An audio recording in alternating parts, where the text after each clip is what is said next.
देश नीति, केवल सच्ची और पक्की खबरें। देश नीति में दोस्तों आपका स्वागत है। मैं हूं आपके साथ राशिद ज़हीर। सुप्रीम कोर्ट के वकील महमूद पिराचा और बाकी तमाम वकीलों ने कहा कि 5 तारीख को ज़मीन पर उतरकर हम आंदोलन करेंगे। चुनाव आयोग से उनकी मांग है कि हमें आप 50 ईवीएम मशीन दे दीजिए। देश के अलग अलग प्रदेशों की राजधानियों में जाकर हम बताएंगे कि किस तरह से इसमें हैकिंग हो सकती है। आप देखें कि सुप्रीम कोर्ट के वकील महमूद पिराचा ने 5 तारीख को ईवीएम के खिलाफ एक बड़ा आंदोलन जारी करने की चेतावनी दी।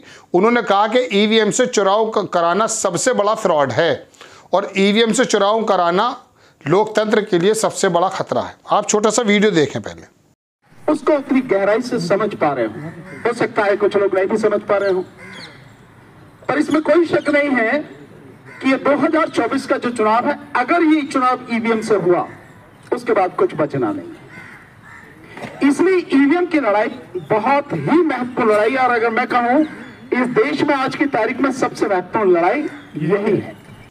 देख लिया दोस्तों आपने वीडियो। अब बात यह है कि अगर वकील खुलेआम चुनाव आयोग से ये कह रहे हैं कि साहब आप हमें 50 मशीनें दे दीजिए, हम उसके दूध का दूध और पानी का पानी कर देंगे, तो आपको प्रॉब्लम क्या है? देश के विपक्षी तमाम नेता जिनके पास 63% वोट है, 63%, 63% वोट है, उनकी आप बात नहीं मान रहे हैं। आपने जो चाहा वो करने की कोशिश कर रहे हैं, चूंकि आपको मालूम है कि हमें सत्ता का संरक्षण प्राप्त है या समाज में से एक वर्ग आपकी हर बात को यस करने को तैयार है। लेकिन बहरहाल संवैधानिक बात तो ये है कि जब आपको विपक्षी नेताओं की तरफ से, एनजीओज की तरफ से, वकीलों की तरफ से खुलेआम चुनौती मिल रही है, तो चुनाव आयोग किस वजह से चुप है, किसके दबाव में चुप है? आप देखें एक वीडियो और है, उसमें लिखते हैं कि सुप्रीम कोर्ट के वकील भानु प्रताप की 2 टूक कहा 2024 का चुनाव ईवीएम से हुआ तो देश में सब खत्म हो जाएगा। लोकतंत्र को बचाना है तो ईवीएम के खिलाफ हम सबको आगे आना होगा। दर्शकों, ये जो चर्चा है ना, अब ये खाली वकीलों के पास नहीं रह गई है, ये खाली विपक्षी लोगों के पास नहीं रह गई है। सुप्रीम कोर्ट के अलावा आम जन में ये बात आ चुकी है कि आप ये काम क्यों नहीं करना चाहते। वजह क्या है? जब तमाम सरकार के अलावा तमाम बाकी लोगों को इस बात पर एतराज़ है, तो आपको क्यों एतराज़ है? इसका मतलब यह है कि एक ज़माने से क्या आप गड़बड़ी कर रहे थे, जैसा कि आपके ऊपर आरोप लगता है। अब अगर आप गड़बड़ी कर रहे थे तो इसका तो मतलब ये हुआ कि वाकई आप जो हैं लोकतंत्र को बंधक बना रहे थे। हैरत की तो बात यह है कि अगर आप ऐसा कर रहे थे आरोप के अनुसार, तो फिर आप इतनी भागदौड़ क्यों कर रहे थे? क्या इसकी वजह यह है कि शिवराज चौहान, जिनके बारे में आप कहते हैं कि हटा दिया है, जबकि लोगों का आकलन ये था कि लाडली बहन की योजना की वजह से अगर मध्य प्रदेश में इतना बड़ा मैंडेट मिला है तो कम से कम लोकसभा चुनाव तक शिवराज को बाकी ज़रूर रखेंगे, वरना लोग नाराज़ हो जाएंगे। तो इसका मतलब तो ये हुआ कि इसका ईवीएम में आपकी सेटिंग है। आप बड़े से बड़े नेता को दरकिनार कर देंगे चूंकि आपको मालूम है कि हम आएंगे और ईवीएम से जीत के चले जाएंगे। वरना ज़मीन के तजुर्बे तो दर्शकों ये कह रहे थे कि छत्तीसगढ़ और मध्य प्रदेश में तो गारंटी से भारतीय जनता पार्टी के खिलाफ है हवा। छत्तीसगढ़ भी मान लीजिए चलिए, लेकिन 18 साल की एंटी इनकम्बेंसी भी उनके जो है खिलाफ नहीं जाती है। शिवराज चौहान की सरकार वहाँ पर मध्य प्रदेश में भारतीय जनता पार्टी की सरकार बन जाती है। तमाम लोगों के तजुर्बे फेल, पत्रकारों के तमाम जो सर्वे फेल, एक सर्वे को छोड़ के जो आपकी सेटिंग के साथ उनने वीडियो भी अपनी जारी कर दी थी, आपको मालूम है। तो आप सबके सर्वे फेल, आपकी ईवीएम हिट। अब दर्शकों, बात यह है कि 50 मशीनों का जो चैलेंज दिया गया है और इसके खिलाफ आंदोलन करने की बात की जा रही है, क्या ये 2024 के चुनाव ईवीएम मशीन हटाकर बैलेट से किए जाएंगे? बिल्कुल नहीं किए जाएंगे। चूंकि भारतीय जनता पार्टी और चुनाव आयोग को शायद ये बात मालूम है कि ये शोर उठता रहेगा, हमारे पास जो बड़े बड़े भोंपू मीडिया हैं वो इस शोर को दबा कर रख देंगे, और अगर सोशल मीडिया पे ये कुछ लोग बात उठाते भी हैं तो इनके पास एक ट्रोल आर्मी के रूप में इतने बड़े दरोगा वकील हैं कि चुनाव आयुक्त को कुछ कहने की ज़रूरत नहीं है, प्रधानमंत्री जी को कुछ कहने की ज़रूरत नहीं है, या किसी जिम्मेदार नेता को कुछ कहने की ज़रूरत नहीं है। सोशल मीडिया पे जो इनके दरोगा हैं, जो नफरती चिंटू हैं बेसिकली, वो आकर के वकील बन जाते हैं, कभी दरोगा बन जाते हैं, कभी रक्षक बन जाते हैं, कभी भक्षक बन जाते हैं। वो आकर जवाब दे देंगे। और गोदी मीडिया के जो बड़े बड़े मीडिया संस्थान हैं जो देश की दशा दिशा तय करने की बात करते हैं, वो तो आपसे कंप्रोमाइज़ है ही। सुबह से लेकर शाम तक आपका कीर्तन ही करता रहता है।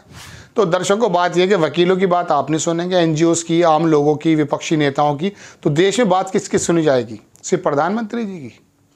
आपकी पार्टी के अंदर भी लोग बोलने से हुए डरते हैं, ये बात हो चुकी है। एक खबर में और दिखाना चाहता हूँ, सुप्रीम कोर्ट के वकील हैं और ये एक सेव कॉन्स्टिट्यूशन के नाम से एक संस्था भी चलाते हैं। इनको लगा है कि शायद भारत में संविधान को बचाने की ज़रूरत है। हो सकता है अब इनको यूँ ना माने कि इनका नाम जो है महमूद पिराचा है, लेकिन बराबर में तो वो बैठे हैं दूसरे भानु प्रताप, उनकी तो बात सुनी सकते हैं। आप देखिए, एक साहब ट्वीट करते हैं कि ईवीएम में सुरक्षा की नाम की चीज़ ज़ीरो है। ईवीएम में सुरक्षा नाम की चीज़ ज़ीरो है। खुद इलेक्शन कमीशन ने इस बात को 2017 में माना था, जब 4 सुप्रीम कोर्ट के जजों ने प्रेस कॉन्फ्रेंस करके जनता से ये बात कही थी। यानी कि सुप्रीम कोर्ट के अगर जज भी इस बात को कह गए हैं तो फिर तो मान लेना चाहिए। लेकिन क्या माना जाएगा दर्शकों? सवाल तो ये उठता है, नहीं माना जाएगा।